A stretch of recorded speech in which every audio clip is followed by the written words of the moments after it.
Господь, послушай, я к Тебе пришла, свои тревоги в сердце принесла. Побудь, Господь, со мной в тиши,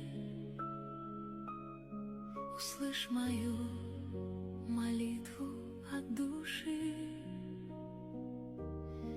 Я для себя просить сейчас не смею, лишь за родных молюсь, как я умею. Прошу Тебя, Ты близких сохрани от разных бед и горя заслони. Храни